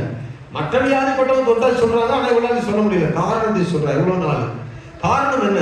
அவன் வேதம் சொல்லுகிறது, லூக்கா அழகா எழுதுகிறார். இவனை பற்றி வர்ணித்து எழுதுகிறார். இவனை பற்றி அந்த வசனம் பாருங்க, அவரை பற்றி ஒரு அழகான ஒரு வர்ணனை ஓவியமா கொடுக்கிறார். என்ன கொடுக்கிறாரு? 8ஆம் அதிகாரத்துக்கு மறுபடியும் வாங்க. லூக்கா சுவிசேஷம் இவனை பற்றி கொஞ்சம் மேல அந்த வசனத்துக்கு கொஞ்சம் வசனம் 43ஆம் வசனம். அப்பொழுது 12 வருஷமாய் பெரும்பாடு உள்ளவளாய் இருந்து தன் ஆஸ்திகளை எல்லாம் வைத்தியர்களுக்கு செலவழித்தும் ஒருவனாலும் சொஸ்தமாக்கப்பட மாட்டாது இருந்த ஒரு ஸ்திரீ அவருக்கு பின்னாக வந்து சொல்லப்பட்டது. இவன் நிறைய பணங்களை செலவு பண்ணியிருக்கிறார். நிறைய பணங்களை என்ன செய்கிறார்? தன் வியாதி நீங்குவதற்கு. ஒரு சரித்திரம் சொல்லுகிறது, இந்த ஸ்திரீயானவனுடைய அந்த நாட்களிலே அவள் இருந்த அந்த காலத்துல இப்படிப்பட்ட வியாதி நீக்குவதற்கு நிறைய ட்ரீட்மெண்ட் இருந்ததாம். இந்த ரத்தப்போக்கை நிறுத்துவதற்கு சரீரத்துல 23 வகையான ட்ரீட்மெண்ட் இருந்ததாம். மருத்துவ குணங்கள் இருந்ததாம். 23 விதமான ட்ரீட்மெண்ட் இருந்ததாம். மெடிசன் இருந்ததாம். அத்தனை பேருக்கு போயிருக்கிறார். அத்தனை மருத்துவத்திலும் போயிருக்கிறார். 23 வகையான ட்ரீட்மெண்ட் எடுத்திருக்கிறார். ஒரு இடத்துல கூட சற்றாயிலும் குணமடையல. எவ்வளவு மருந்து பார்த்திருக்கிறார். பணங்கள் எல்லாம் அவங்க சொல்லப்படுற வசனம், தன்னுடைய ஆஸ்திகளை எல்லாம் வைத்தியர்களுக்கு செலவழித்தாராம். தன்னுடைய ஆஸ்திகளை எங்க கொண்டு போய் செலவழித்தார்? அத்தனை பணத்தையும் போய் செலவழிச்சுட்டா. பார்க்காத டாக்டரே கிடையாது. 23 விதமான வைத்தியம் இருந்திருக்குது. அத்தனையும் சிறப்பு வைத்தியங்களா இருந்திருக்குது. ஆனா ஒன்றுமே சோமடையவில்லை. இப்போ இத்தனை பாடுபட்டு இருக்கிறா. அதனாலதான் அவன் வந்து சொல்றான், தனக்கு நேரிட்ட அத்தனை பிரச்சனையை சொல்றான், காரணத்தை சொல்றான். அப்போ இந்த வியாதியை நீங்குவதற்கு அந்த 23 வகையான மெடிசனும் பண்ணாத ஒரு அற்புதத்தை இயேசுடைய சரீரத்திலிருந்து தொட்ட போது வல்லமை வந்து குணமாக்கினது. அல்லேலூயா. ஒருவராலும் சுகமாக்கப்படாத, 23 வைத்தியர்களாலும் சுகமாக்கப்படாத, தன் ஆஸ்திகளை எல்லாம் விற்று பணத்தெல்லாம் மருந்தாக்கி சாப்பிட்டு ஒன்றொன்றாலும் குணமாக்கப்படாத அப்படிப்பட்ட ஒரு பயங்கரமான சிக்னஸ் வாழ்க்கையில தொடர்ந்து வாழ்க்கையை சேதப்படுத்தி கொண்டிருந்தது. உயிரை குடித்து கொண்டிருந்தது. பலவீனப்படுத்தி கொண்டிருந்தது. வாழ்க்கையை அழித்து கொண்டிருந்தது. என்னைக்கு சாவுக்கு நேராக ஒவ்வொரு நாளும் போய் கொண்டிருந்தா. இப்படிப்பட்ட ஒரு வியாதியை இயேசுவை தொட்ட மாத்திரத்தில் அந்த ஒரு அற்புதமான ஒரு விடுதலை அவர் பெற்றுக்கொண்டார். அல்லேலூயா. இன்றைக்கு நம்முடைய வாழ்க்கையில எதை குறித்தும் நீங்கள் ஒருவேளை கவலையோடு பாரத்தோடு, ஐயா என் பிரச்சனை இது சுகமாகல, என் பிரச்சனை மாறல, இதுல எப்படி எனக்கு விடுதலை, எனக்கு ஒரு ரெமெடியே கிடைக்கலையே, என்னை விடுவிக்கிறது எப்படித்தான் சொல்லி ஒருவேளை துயரத்தோடு வேதனையோடு நீங்க ஒருவேளை வருவீங்கன்னா நீங்க கேட்கணும். ஒரு பாடல் பாடினாங்கல்ல, தொட்டு சுகமாக்கும் ஐயா, அது மாதிரி ஒரு பாட்டு பாடி உட்கார்ந்து கையை விரித்து என்னை ஒரு விஷயம் நீங்க தொற்றுங்க ஆண்டவரே, நான் சுகமாகிடுவேன். அல்லேலூயா. என் வாழ்க்கையில இப்படி இருக்கிற இந்த பிரச்சனையோட நான் இப்படி எவ்வளவு நாளா இருக்கிறது, இந்த பலவீனத்தோடு இருக்கிறது, என்னை ஒரு விஷயம் நீங்க தொடுங்க ஆண்டவரே. இன்னைக்கு நிறைய பேருக்கு தன் பலவீனம் தான் பெருசா தெரியுது. இயேசு பெரியவரை அநேக இடத்துல சபையில பார்க்க முடியல. ஆனா அவங்களால சொல்ல முடியல. நான் சொல்லுவேன், எல்லா பலவீனங்களையும், எல்லா சுகவீனங்களையும், அத்தனை வியாதிகளையும், மனிதர்களுக்குள்ள அத்தனை பலவீனங்களையும் கல்வாரி சிலுவையில இயேசு சுமந்து தீர்த்து முடித்திருக்கிறார். அதனால அவரை தொடுகிற வேளையில உங்கள் வாழ்க்கையில ஒரு அற்புதத்தை கர்த்தரால் செய்ய முடியும். ஆமென். ஏனென்றால் ஆண்டவர் தமக்கு பயப்படுகிற பிள்ளைகளை சுகமாக்க வேண்டும் என்று விரும்புகிறார். ஆமென். இந்த காரியம் ஒன்று, நீங்கள் அவரை தொட்டாலும் சரி, இல்ல அவர் உங்களை தொட்டாலும் சரி. இப்ப நாம போய் தொட்டோம்னா நேரா பரலோகத்துக்கு போகணும். அப்படி முடியாது. நீங்க வாங்கிட்டு தான் கூப்பிடணும். ஆமென் சொல்லுங்களேன். அல்லேலூயா. அப்போ இங்க 2 காரணத்துக்காக இயேசுவை தொட்டாங்க. ஒன்று, சுகமாக்குவதற்காக தொட்டாங்க. 2 காரணத்துக்காக இயேசுவை தொட்டாங்க. ஒன்று, இயேசுவிடத்துல சுகம் பெறணுன்றதுக்காக தொட்டாங்க. இன்னொன்று, இயேசு ஆசீர்வதிக்க வேண்டும் என்று தங்களை தொடும்படியா விரும்பினாங்க. அல்லேலூயா. முதலாவது என்ன பார்க்கிறோம்? சகரியா புத்தகத்துல வாசிக்கும் போது, இன்னொன்று, தம்முடைய பிள்ளைகளை தொடுகிறவர்களை அவர் பார்க்கிறார். உங்களை தொடுகிறவன் என் கண்மணியை, அங்க சகரியா 2:8 வாசிக்கும் சொல்றாரு, உங்களை ஒருத்தன் தொடுகிறான்னா அதை நான் பார்க்கிறேன், பிற்பாடு மகிமை உண்டாகும் என்று சேனைகளின் கர்த்தர் சொல்லுகிறார். உங்களை கொள்ளையிட்ட ஜாதிகளுக்கு என்னை அனுப்பினார். உங்களை தொடுகிறவன் அவருடைய கண்ணின் மணியை தொடுகிறான். ஒரு ரட்சிக்கப்பட்ட தேவனுடைய பிள்ளை ஒருத்தன் தொடுகிறான்னு சொன்னா கண்ணின் மணியை தொடுகிறான். அல்லேலூயா. சொன்னாரு, உங்களை வரதுல ஒரு கணத்துல அடிச்சா மறு கணத்தை காட்டுங்க. ஒரு சுவிசேஷம் சொல்றாரு, இங்கிலாந்து நினைக்கிறேன், இங்கிலாந்துல பஸ்ல ஒரு ஒரு ஒரு வீடியோவில் பார்த்தேன். ஒரு சுவிசேஷம் சொல்றாரு, கொஞ்சம் பேர் தான் பஸ்ல இருக்கிறாங்க. ஜீசஸ் பாவத்தை மன்னிக்கிறார், இயேசு ஏற்றுக்கொள்ளுங்க, வரப்போறாரு. எல்லாரும் கோபம் வந்து கொந்தளித்து எழுதுறாங்க. ஒரு ஆள் வந்து பேசாத ஸ்டாப் பண்றாரு. இந்த ஆள் அப்படி சொல்ல, உன் பாவத்தை மன்னிக்க வந்தார், இயேசு வருவார், உன் பாவம் மன்னிக்கப்படணும், நீ இயேசுவை ஏற்றுக்கொள், இயேசு வருவார், நியாயத்திற்கப்படுவ, நீ ஏற்றுக்கொள், இயேசுக்குள்ள ரட்சிக்கப்படு, ஆமென், அழிவிலிருந்து மீட்கப்படும் சொல்லிட்டே இருக்கிறார். கோபம் வந்து ஓங்கி கண்ணத்துல பட்டான்னு கட்டி அடிக்கிறான்.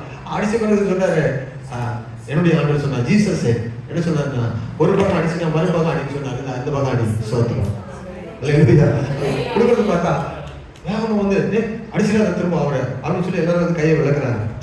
இவர் இன்னொரு பக்கம் அடி, ஜீசஸ் சொன்னார் ஒரு பக்கம் கூட அடி, நான் பிரசங்கம் பண்றதுக்காக அடி வாங்குறேன். அல்லேலூயா. பாருங்க, ஆண்டவர் நம்ம அடிக்கிறதை பார்க்கிறாராம். உங்களை தொடுகிறவன் என் கண்மணியை தொடுகிறான். அல்லேலூயா. என் கண்ணை குத்துறது மாதிரி, என் கண்ணை குத்துற மாதிரி. அப்போ உங்களை தொடுகிறவர்களை குறித்து, உங்களுக்கு விரோதமாக எழுபவர்களை குறித்து நீங்க என் ஆண்டவர் கண்டுகொள்ளேன்னு சொல்லி நினைக்க வேண்டாம். உங்களை தொடுகிறதை, ஆமென், உங்களுக்கு விரோதமாக எழும்புகிறதை கர்த்தர் பார்க்கிறார். ஆண்டவர் சொல்றாரு, ஆண்டுடைய வசனம் சொல்கிறது, உங்களை தொடுகிறவன் என் கண்மணியை தொடுகிறான். ஏனென்றால் இயேசுவிடத்தை தொடப்பட்டவர்கள், இயேசுவால மீட்கப்பட்டவங்க, இயேசு கிறிஸ்துவின் ரத்தத்தால மீட்கப்பட்டவங்களுக்கு ஆண்டுடைய வசனம் சொல்கிறது. லூக்கா சுவிசேஷம் 7ஆம் அதிகாரம் 39ஆம் வசனத்துல, லூக்கா சுவிசேஷம் 7:39 அந்த சொன்னாரு. இந்த பரிசேயன் சொன்னான், இயேசு அழைத்த வீட்டுக்கு அந்த விருந்துக்கு அழைத்த பரிசேயன் இயேசுவை அதை கண்டபோது, இவர் ஒரு தீர்க்கதரிசியா இருந்தால் தம்மை தொடுகிற ஸ்திரீ இன்னார் என்றும் இப்படிப்பட்டவள் என்று இவள் அறிந்திருப்பாரே, ஆனால் இவள் பாவியா இருக்கிறாளே என்று தனக்குள்ளே சொல்லிக் கொண்டான். இப்போ இவர் தொடர்றது யாருன்னு தெரியல, இவர் தீர்க்கதரிசியா இருந்தா கண்டுபிடிச்சிருக்கணும் அப்படின்னு சொல்லி சொல்றான். அப்ப ஆண்டவர் சொல்றாரு, உங்களை தொடுகிறவர்களே நான் அறிந்திருக்கிறேன், என்னை தொடுகிறவர்களே நான் அறியாம இருப்பேனா? அல்லேலூயா. உங்களுக்கு தொட்டாவே என் கண்மணியை தொடுறேன்னு நான் சொல்றேன். என்னை தொடுகிற ஒரு ஸ்திரியை நான் அறியாது இருப்பேனா? ஒருவேளை இந்த கூட்டத்தில் அவன் வந்திருப்பான், இந்த கூட்டத்தில் என்ன செய்யிருப்பான்? கண்டிப்பா அவன் வந்திருப்பான். இப்போ எல்லா கூட்டமும் நெருங்கி இருக்கும். நல்லா கவனிங்க, சீமோன் கூட வந்திருப்பானா? அப்படியே நீ கொஞ்சம் கற்பனையில வாங்கல, இந்த கூட்டத்தில் அப்படியே வந்திருக்கும் போது தொட்ட உடனே அப்போ இயேசு கிறிஸ்து நின்று உடனே அவன் சொல்லுவார், என்னை தொட்டது யார் அப்படின்னு சொல்லி கேட்கிறார். நம்ம வீட்டில் இருக்கும்போது ஒரு பாவியான ஸ்திரீ தொட்டபோது நம்ம எப்படி நினைச்சோம்? ஒண்ணுமே சொல்லல. இவ்வளவு கூட்டம் நெருங்கிட்டு இருக்கும்போது தொட்டது யாருன்னு கேட்கிறாரு. இவர் நம்ம நினைக்கிறத விட வித்தியாசமா இருக்கிறாரு. சோத்திரம். அங்க யோசித்து பார்த்தீங்கன்னா, அங்க யாருமே தொடல, இயேசு யாருமே தொடல, ஒரே ஒருத்தி தான் தொட்டா. அந்த இடத்துல அவன் கேட்கிறான், தன்னை தொடுகிறவள் இன்னார் என்று அவள் அறிந்திருப்பாரே, தீர்க்கதரிசியா இருந்தா அப்படின்னு அவன் யோசிக்கிறான். ஆனா இப்போ அவர் கேட்கிற இடம் எப்படி கேட்கிறாரு? எல்லாரும் நெருங்குறாங்க, இந்த இடத்துல வந்து கேட்கிறாரு, என்னை தொடுறது யாரு? அவன் யோசிச்சிருப்பான். எப்படி யோசிச்சிருப்போம்? அன்னைக்கு நான் இவ்வளவு லேசா நினைச்சேன். எப்படி நினைச்சேன்? ஒருத்தி தான் தொட்டா தொடர்ந்து யாருன்னு சொல்லி கேட்க இவருக்கு தெரியலன்னு நினைச்சேன். இன்னைக்கு இத்தனை பேர் நெருக்கும் போது என்னை தொடர்ந்து ஒருத்தர் யாரையும் தொட்டாங்கன்னு கேட்கிறாரு, இவர் பயங்கரமான தீர்க்கதரிசியா இருக்கிறாருன்னு நினைச்சிருப்போம். அல்லேலூயா. சில நேரத்தில் ஆண்டவரை புரிந்து கொள்ள முடியாது, சில நேரத்தில் அமைதியா இருப்பார், சில நேரங்கள்ல சில காரியங்கள்ல அவரை நம்ம புரிந்து கொள்ள முடியாது. அந்த தொடுதலுக்கும் இந்த தொடுதலுக்கும் நிறைய வித்தியாசம் இருக்குது. அவன் ஒருத்தியாக தொட்டு கொண்டிருக்கிறான், பாதத்தை துடைத்து கொண்டிருக்கிறார். அவர் ஒன்றும் கண்டுக்கல, முன்னாடி உட்கார்ந்து பிரசங்கம் பண்ணிட்டு அவர் ஒரு பிரசங்கம் பண்றாரு. சாப்பாட்டு கூப்பிட்டீங்களா, இப்படி சாப்பாட்டு கூப்பிட்டீங்களா, பந்தியில வந்து உட்கார்ந்தீங்களா, இந்த பந்தியெல்லாம் இப்படி எல்லாம் போடக்கூடாது, யாருக்கு தான் பந்தி போடணும்னு சொல்லிட்டு இருக்காரு. ஏதாவது ஒரு வீட்டுக்கு போனா எங்க கூப்பிட்ட இடத்துல பிரசங்கம் பண்ணுவாரு. அல்லேலூயா. யார் கூப்பிட்டாலும் முதல்ல அவங்களுக்கு தான் பிரசங்கம். நம்ம எல்லாம் வீட்டு கூட்டத்துல எல்லாரையும் வீட்டு கூட்டத்துக்கு வர வச்சு என்ன செய்வோம்? எல்லாரையும் உட்கார வச்சு கூட்டத்துல நீங்க ஆராதனை பண்ணுங்க, பிரசங்கம் கேளுங்கன்னு சொல்லிட்டு நம்ம கிச்சனுக்கு போயிடுவோம். ஆனா எந்த வீட்லயும் ஏசப்பா அப்படி அனுமதிக்க மாட்டாரு. எந்த வீட்டுல கூட்டம் வச்சாலும் முதல்ல உட்கார வச்சு அவங்களுக்கு தான் பிரசங்கம் பண்ணுவாரு. இது மாதிரி சாப்பாடு எல்லாம் வைக்கிறீங்க, ரொம்ப நல்லது. ஆனா இந்த சாப்பாடு வைக்கிறத விட வேற மாதிரி விருந்து வைங்கன்னு சொல்லி கொடுப்பாரு. சோத்ரம். அப்போ இங்க என்ன சொல்ல வரணும்னா, இவர் ரொம்ப யோசித்து கொண்டே இருக்கிறாரு. என்ன யோசிக்கிறாரு? இந்த ஸ்திரியை தொடுகிறது இன்னார் என்று இவர் அறிந்திருப்பாரு. உன்னுடைய கண்மணியை தொட்டாவே அவர் அறிகிறாரா? என்னை தொட்டன்னு சொல்றாரு. அப்ப என்னை தொடும்போது நான் அறியாம இருப்பேனா அப்படின்னு சொல்றாரு. ஆணுடைய பிள்ளைகள் கவனிக்க வேண்டும். தேவனுடைய ஒரு தொடுதலுக்காக நம்ம காத்திருக்க வேண்டும். தேவனுடைய தொடுதலுக்காக நம்ம ஜெபம் பண்ண வேண்டும். அல்லேலூயா. ஆமென். நீங்க பரிசுத்தம் அடைய விரும்புறீங்களா? சுகம் பெற விரும்புறீங்களா? ஒரு வெற்றி உள்ள வாழ்க்கை விரும்புறீங்களா? இயேசுவை நீங்க வந்து என்னை தொடுங்கன்னு சொல்லி கேட்கணும். ஆமென். அல்லேலூயா. அப்படி நீங்க கேட்கும்போது ஆண்டவர் உங்களை தொட்டுட்டா உங்க வாழ்நாள் முழுவதும் நீங்கள் அந்த தொடுதலை மறக்கவே முடியாது. ஆமென். அப்படிப்பட்ட ஒரு அற்புதம் உங்களுக்குள்ளே நிகழும். என்னை தொட்டது யார் என்று கேட்டார், காரணம் அவரிடத்திலிருந்து வல்லமை புறப்பட்டது. ஆமென்.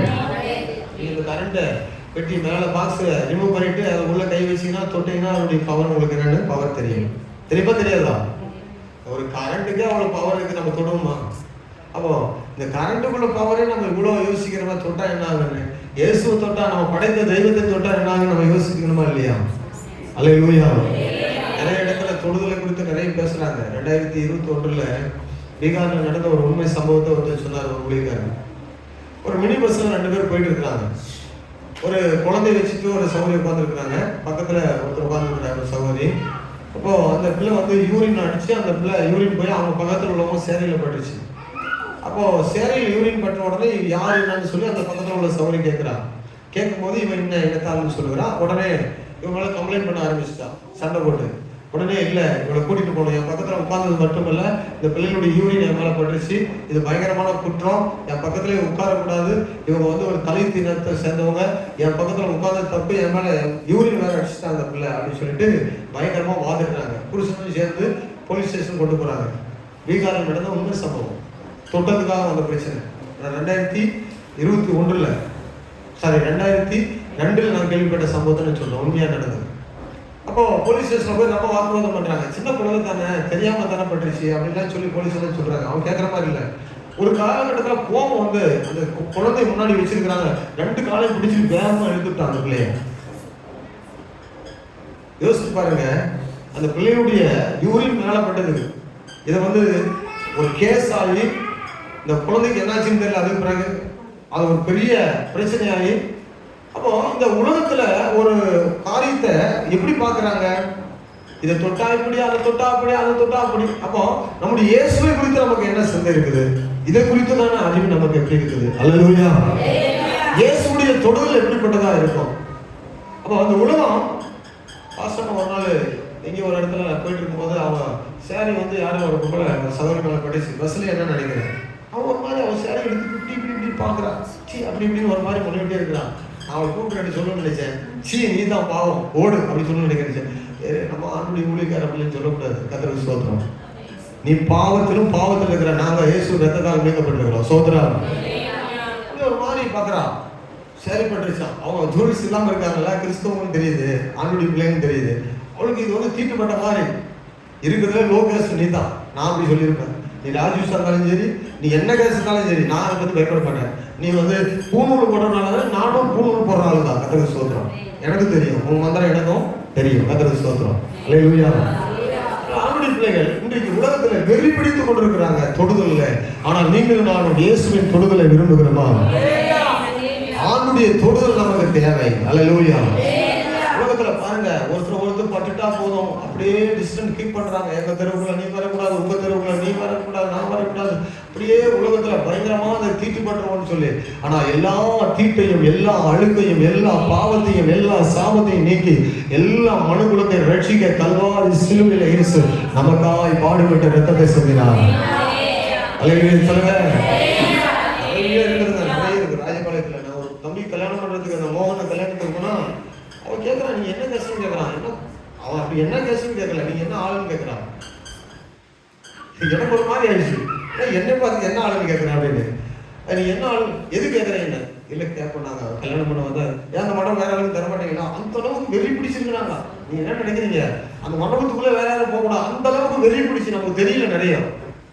ஆனா நம்முடைய தேவனை குறித்த மகிமை நிறைய பேர் அறியாம இருக்கிறோம். உலகம் நம்மை புறக்கணிக்கிறது. இயேசு நம்மை வான்னு சொல்லி கை நீட்டி மார்போடு அணைத்து கொண்ட விரும்புகிறார். ஆனா அவருடைய மார்பில சாய, அவருடைய அன்புக்குள்ள வர நிறைய பேர் தயங்குறோம். உலகம் நம்ம புறக்கணிக்குது, ஆனா இயேசு நம்மை அழைக்கிறார். சொல்லுங்க. கல்யாணம் பண்றதுக்கு நான் வரமாட்டேன். நான் சொல்றேன், கல்யாணம் பண்றதுக்கு பேர் வேணா எழுதி கொண்டு நீங்க போய் கேளுங்க.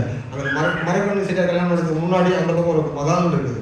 அதுல உள்ள ஒரு ஆள் கேட்கறான். எங்க ஆள் கேட்க சொல்லுவாங்க, எங்க மேனேஜர் கேட்க சொல்லுவாங்க, மேடம் பாவியில இப்படியா நீங்க இருக்கிறீங்க ராஜபாளையத்துல, எனக்கு ரொம்ப கஷ்டமாயி போச்சு. இப்படி எல்லாம் மனுஷன் இருக்கிறான். தொடுறதை குறித்து, ஒரு வீட்டுக்குள்ள போறதை குறித்து, மண்டபத்தை காசு தான் கொடுக்க போறோம். அதை நம்ம போறதுக்கு இவ்வளவு ஒரு அழுகச்சோலாம் நம்ம.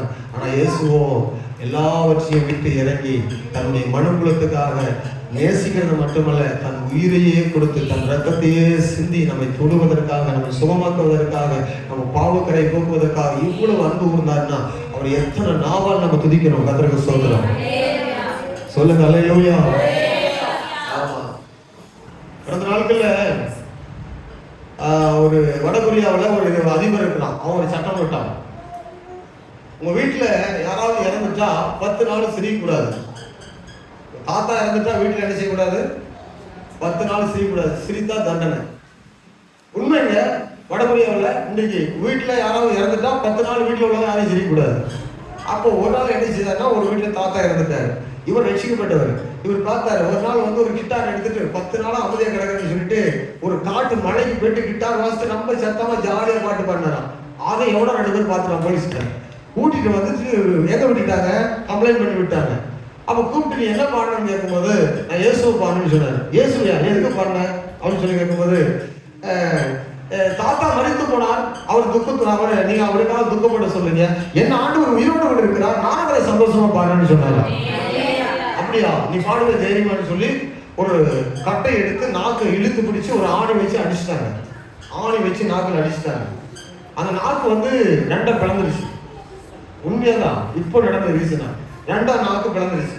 பிளந்த உடனே இப்ப நீ பாடுவேன்னு சொன்ன, நான் மறுபடியும் பாடுவேன். எத்தனை நான் வாழ்த்துதிப்பேன். ஒரு நாள் இருந்துச்சு, எத்தனை நாள் இருக்குது? ஒண்ணுமே பண்ண முடியாத மாதிரி தெரியுது. கர்த்தருக்கு ஸ்தோத்திரம். அப்ப இயேசுடைய அன்பை அறிந்தவங்க எந்த மண்ணை எந்த சட்டம் போட்டாலும் என் பாவத்தை மன்னித்த ரட்சகருக்கு ஈடாக அந்த உலகத்துல ஒரு சமமும் என்னை தடை பண்ண முடியாது. என் ஆண்டவர் எல்லாருக்கும் மேலானவர். என்னை தொட்டவர், என்னை ரட்சித்தவர், என் பாவத்தை போக்கினவர், என் அக்கிரமத்தை நீக்கினவர் அவர். அவரை நான் பாடாமல் இருக்கவே முடியாது. அல்லேலூயா. அப்போ இந்த ரட்சகர், இந்த அற்புதமான தேவன், ஒரு காரியம் நாம் புரிந்து கொள்ளணும். நீங்க வெறும் பாவ சாபத்திலிருந்து மட்டும்தான் விடுதலை நினைச்சு ஒரு கூட்டம் ஓடிக்கொண்டிருக்கிறாங்க. பலவீனத்தையெல்லாம் நாம தான் சுமக்கணும்னு நினைக்கிறாங்க. ஒருவேளை நீங்க ஜெபித்த பிறகு பவுல் சொல்றாரு, என் பலவீனத்துக்காக 2-3 முறை நான் உபவாசம் பண்ணி என்ன செய்தேன், ஜெபம் பண்ணினேன். ஆனால் ஆண்டவர் சொன்னாரு, உன் பலவீனத்துல என் பலன் பூரணமாய் விளங்கும், உன்னிடத்துல இந்த பலவீனத்தை நான் எடுக்க மாட்டேன்னு சொன்னாரு. அப்ப சரி ஒத்துக்கொண்டார். சரி அப்படியே இருக்கட்டும் சொல்லிட்டு போயிட்டாரு. அல்லேலூயா. ஆனால் இன்றைக்கு வாழ்கிற கர்த்தருடைய பிள்ளைகள், நம்முடைய வாழ்க்கையில இந்த இயேசு என்கிற நாமத்தில், என்ன நாமத்தில்? மத்தேயு சுவிசேஷம் 1ஆம் அதிகாரம் 21ஆம் வசனத்துல வாசிக்கும்போது இதுக்கு பேரு சோசோ தான். இதுக்கு பேர் என்னதான்? ஆமா, அனைத்து காரியத்திலிருந்தும் ரட்சிப்பு தான் இயேசு கிறிஸ்துவின் நாமத்தில். அதை பார்க்கிறோம். 1:21 என்ன வாசிக்கிறோம்? அவள் ஒரு குமாரனை பெறுவாள், அவருக்கு இயேசு என்று பெயரிடுவாயாக. ஏனெனில் அவர் தமது ஜனங்களின் பாவங்களை நீக்கி அவர்களை ரட்சிப்பார் என்றார். அவர் ரட்சிக்கிறவர், பாவங்களை நீக்கி ரட்சிக்கிறவர், ரட்சித்த பிறகு விடுவிக்கிறவர். உங்கள் வாழ்க்கையில் இருக்கிற அனைத்து பிரச்சனைக்கும் ஒரே ஒரு ரெமெடி, ஒரே ஒரு விடுதலை, ஒரே ஒரு பகுதி இயேசு கிறிஸ்துவினுடைய நாமத்திலே நமக்கு உண்டாயிருக்கிறது. ஆமென். அல்லேலூயா சொல்லுகிறோம். அப்போ நீங்க அதை விசுவாசிக்கணும். உன் விசுவாசம் உன்னை ரட்சித்தது. இயேசு மேல வைக்கிற விசுவாசம், நீங்க அற்புதமான சாட்சி சொல்லணும். சொல்லுங்க, வெறும் பிரசனத்தை கேட்கிறவங்களா மட்டும் அல்ல, இயேசு நம்முடைய வழியில வந்து ஆராதனை போனார் என்பது மட்டுமல்ல, நாங்கள் தேவனை ஆராதித்துக் கொண்டிருக்கிற வெறும் மகிழ்ச்சி அது மட்டுமல்ல. இல்ல, என் இயேசு என்னை தொட்டி இருக்கிறார், என்னை குணமாக்கி இருக்கிறார், என்னை ரட்சித்திருக்கிறார், எனக்கு இந்த அற்புதத்தை குறிப்பாக செய்திருக்கிறார் சொல்லுகிற அளவுக்கு தெய்வீக வல்லமைகளை கொடுப்பதற்கு நீங்கள் விசுவாச ஆவி உடையவர்களாய் மாற வேண்டும். நீங்கள் உங்களுக்குள்ளே விசுவாசம் உள்ளவர்களோ என்று நீங்கள் உங்களை நீங்களே சோதித்து பாருங்கன்னு சொல்றாரு. ஆமென். ஒரு பிரச்சனை வரும்போது எதை கொண்டு வர்றாரு? சில அனுமதிக்கிறாரு. அந்த பிரச்சனைகளை ஆண்டவர் மேற்கொள்வதற்கான வழிகளை நம்ம இடத்துல வைத்திருக்கிறார். ஆகவே தொடாதேன்னு சொன்னவர், இதையெல்லாம் தொட்டா நீ தீட்டுப்படுவான்னு சொன்னவர், இதையெல்லாம் புசித்தானே பரிசுத்தமாவான்னு சொன்னவர், உங்களை தொடுகிறவன் என் கனிமணியை தொடுகிறான்னு சொன்னவர், அவன் நம்மை தொட்டு நம்மை சோமாக்குவதற்கு, ரத்தத்தால் கழுவுவதற்கு எப்போதும் ஆயத்தமா இருக்கிறார். அல்லேலூயா. ஒரு மனுஷன் கர்த்தரை தொடுவதற்கு 2 காரணம். என்ன காரணம் சொன்ன? ஒன்று இயேசு கிறிஸ்துவினுடைய வல்லமை என்னிலே பாய்ந்து ஒரு அற்புதத்தை நடக்கணும். ஒன்று. 2வது அவர் என்னை ஆசீர்வதிக்கணும். 2வது வேத ஆதாரம் இருக்குதா? மார்க்கு சுவிசேஷம் 10ஆம் அதிகாரம் 13 வசனம் வாசிக்கும் போது, மார்க்கு வாசிங்க, நம்முடைய பைபிள் சோம்பேறிதான் வாசிங்க பார்ப்போம். ஸ்தோத்திரம். விசுவாச வசனத்தை வாசித்தா தான் வரும். வாசிங்க 10ஆம் அதிகாரம் மார்க்கு 13ஆம் வசனத்திலிருந்து. அப்பொழுது சிறு பிள்ளைகளை இயேசு தொடும்படிக்கு அவர்கள் இயேசுவிடத்துல பிள்ளைகளை கொண்டு வந்தார்கள். கொண்டு வந்தவர்களை சீசர்கள் அதட்டினார்கள். இயேசு அதை கண்டு விசனமடைந்து, சிறு பிள்ளைகள் என்கிறதுக்கு வருகிறதற்கு இடம் கொடுங்கள், அவர்களை தடை பண்ணாதிருங்கள், தேவனுடைய ராஜ்யம் அப்படிப்பட்டவருடையது, எவனாகிலும் சிறு பிள்ளையை போல் தேவனுடைய ராஜ்யத்தை ஏற்றுக்கொள்ளாவிட்டால் அவன் அதில் பிரவேசிப்பது இல்லை என்று மெய்யாகவே உங்களுக்கு சொல்கிறேன் என்று சொல்லி அவர்களை அணைத்துக் கொண்டு அவர் மேல் கைகளை வைத்து அவர்களை ஆசீர்வதித்தார். இந்த பிள்ளைகளை பெற்றோர்கள் கொண்டு வரதுக்கு காரணம் என்ன தெரியுமா? ஏசப்பா போய் பிளஸிங் பண்ணணும். ஏசப்பா ஒரு பிளஸ் பண்ணல, இவங்க கையை வச்சு ஏசப்பா ஆசீர்வதிக்கணும்.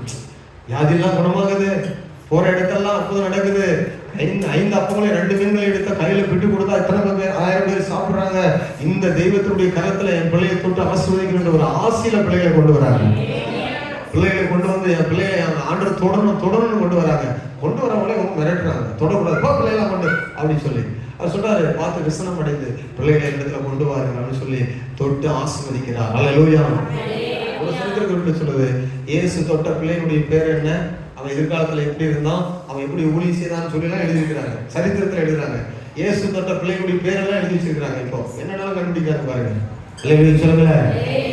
இயேசு தொட்ட பிள்ளைகளுடைய எதிர்காலம் எப்படி இருந்ததுன்னு சொல்றாங்க. அப்போ உங்க பிள்ளைகளை இயேசு கிறிஸ்து தொடும்படி, தேவ பிரசன்னம் தொடும்படியா நீங்க ஒவ்வொரு நாளும் அவங்க சன்னதியில கொடுத்து வளர்க்கின்ற போது அது ஆஸ்வதிக்கப்பட்ட பிள்ளைகளாய் வளரும். ஆமென்.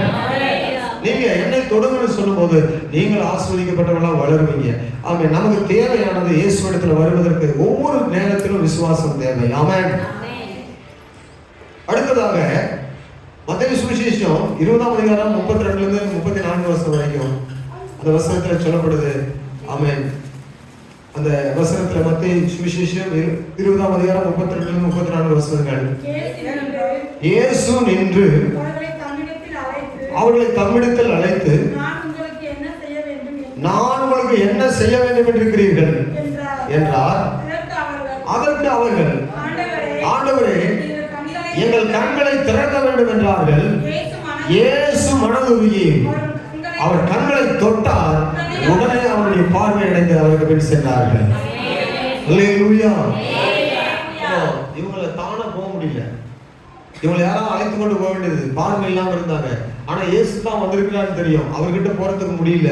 இயேசுவே தாவீது குமாரனே கூப்பிட்டு கொண்டிருக்கிறாங்க. இப்ப அழைத்து கொண்டு வான்னு சொல்லிட்டு என்ன உங்களுக்கு நான் செய்ய வேண்டும் என்று கேட்கும்போது என் கண்கள் திறக்க வேண்டும் என்று கேட்டார்கள். அரிதான காரியங்களை கேட்டார்கள். அல்லேலூயா.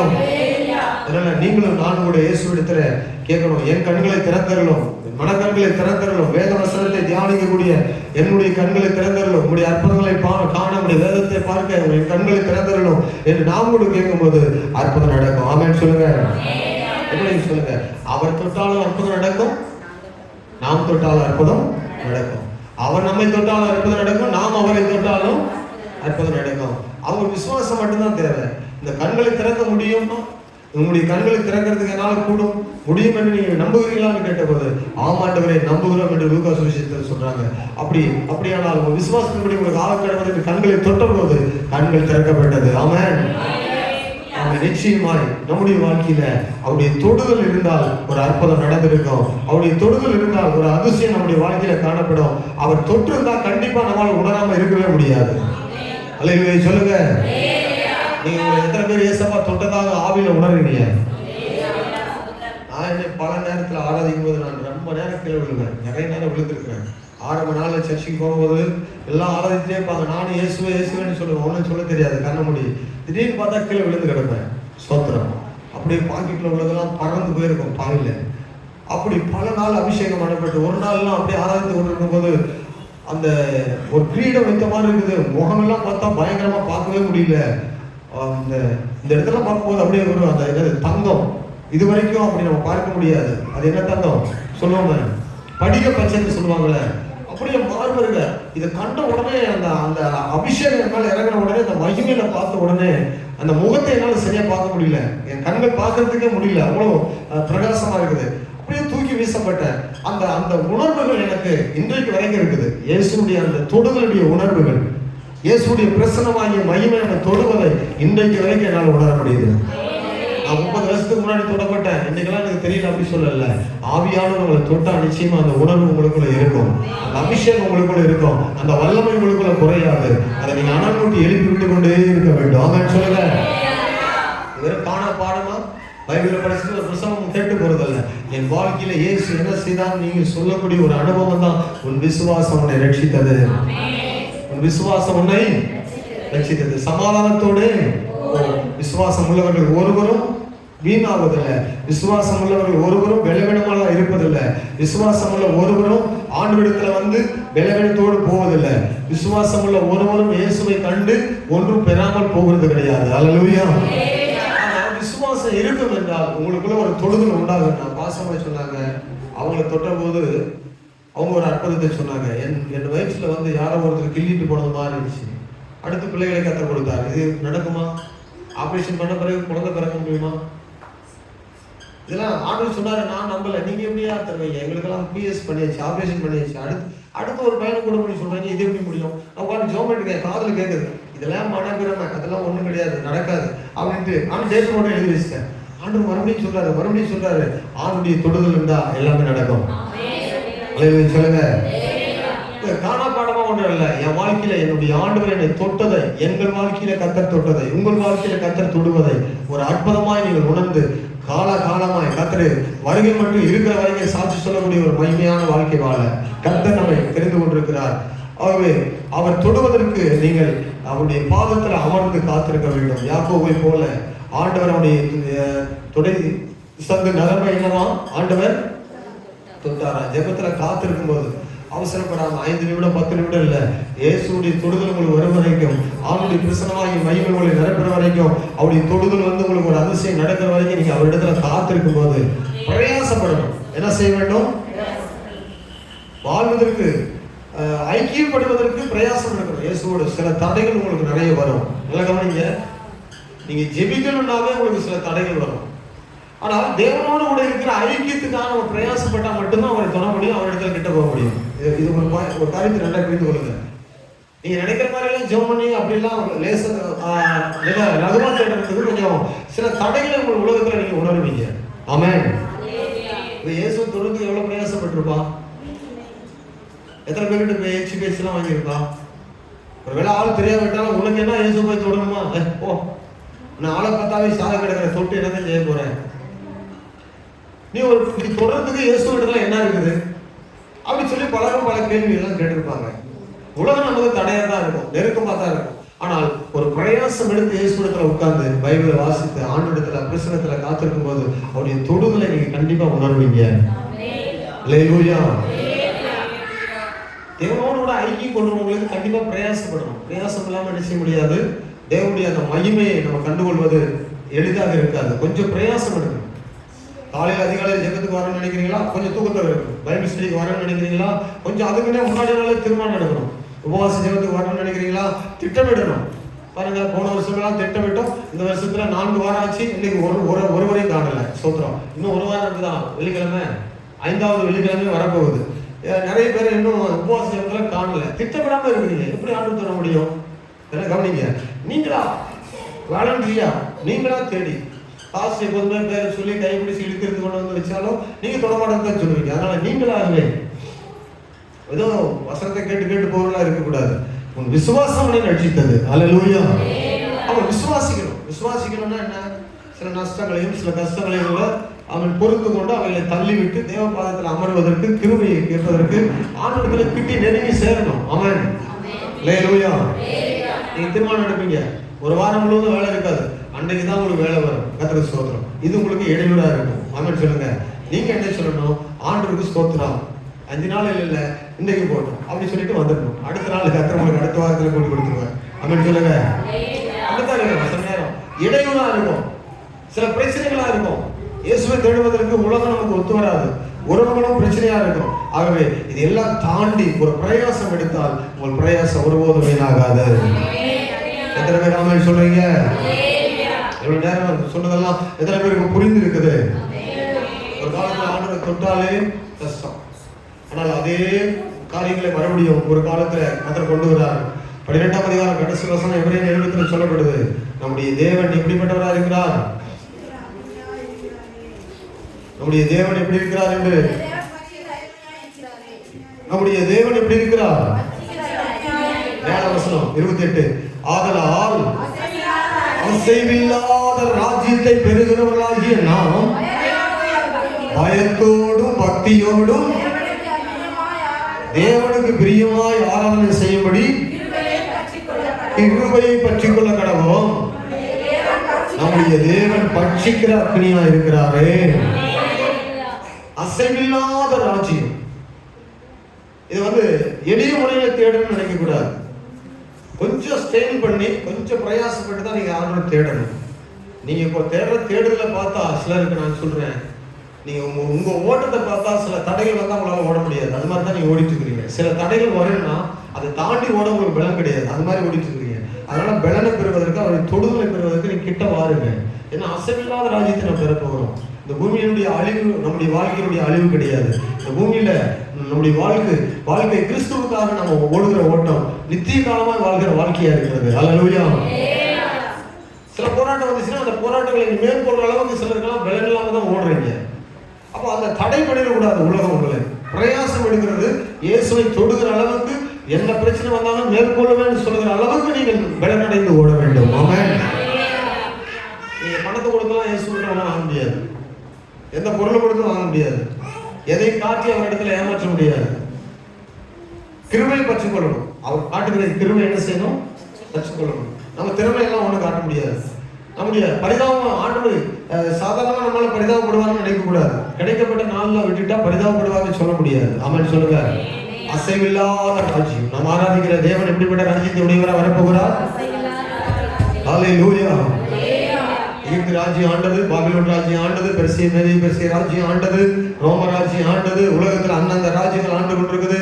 இந்த கடைசி நாட்களிலே களிமண்ணும் இரும்பும் கலந்திருக்கிற ஒரு காலத்துல ஆமென் கல்லால், அதாவது கையால் பெயர்க்கப்படாத ஒரு கல் புறப்பட்டு வந்து அந்த பாதத்துல மோதும். அந்த சிலை முழுவதும் சுக்குநூறாய் நொறுக்கப்படும். அப்பொழுது காற்று பதறடிக்கிற பதரை போல பறந்து போகும். இந்த உலக ராஜ்யங்கள் எல்லாம் அழிக்கப்பட்டு தூக்கி எறியப்படும். அந்த கல்லோ பெரிய பர்வதமாகி இந்த உலகத்தை ஆளுகை செய்ய போவது. அசைவில்லாத ராஜ்யத்தை தர இயேசு வரப்போகிறார். இந்த ராஜ்யத்தை உடையவர்களாக இருக்கிற நீங்கள் எவ்வளவு பயத்தோடும், எவ்வளவு பக்தியோடும், எவ்வளவு வாஞ்சியோடும் ஆராதிக்க வேண்டும் என்று 28 வசனத்தில் சொல்றாரு. அதனால தான் நம்ம என்ன செய்ய வேண்டும்? பயமும் பக்தியும் கலந்தவர்களாய் தேவனை தேடணும். ஆமென் சொல்லுங்க. தேவ பயத்தினால உங்களுக்கு நிறைய ஆசீர்வாதம் கிடைக்கும். அந்த ஆசீர்வாதங்களை நீங்க பெறுவதற்கு தேவனுக்கு பயந்து நடந்தா உங்களுக்கு எல்லா காரியங்களிலும் ஆண்டவர் நேர்த்தியாய் நடத்துவார். ஆமென். நாங்கள் படிடுவோம். உன் விசுவாசம் உன்னை ரட்சித்தது. Your faith has made you well. உன்னுடைய சுகம், உன்னுடைய வாழ்க்கையில நீ பெறக்கூடிய அற்புதம் உன்னுடைய விசுவாசத்தினால ஆண்டவர் உனக்கு தருகிறார். அவரிடத்துல வந்து பெற்றுக்கொள்ளும்படி, முயற்சி பண்ணும்படி, அவரிடத்துல ஐக்கியம் கொள்ளும்படி, அவர் கொடுக்கிற ஆசீர்வாதங்களை பெறுவதற்கு ஆமென் காத்திருக்கும்படி. ஹல்லேலூயா. ஆண்டவருடைய வார்த்தைகளுக்காக ஸ்தோத்திரம் பண்ணி ஜெபிக்கலாம். ஹல்லேலூயா. இந்த நாளில வந்தது நல்லது. ஆமென். ஹல்லேலூயா. கர்த்தர் மிகவும் இரக்கமுள்ளவர்.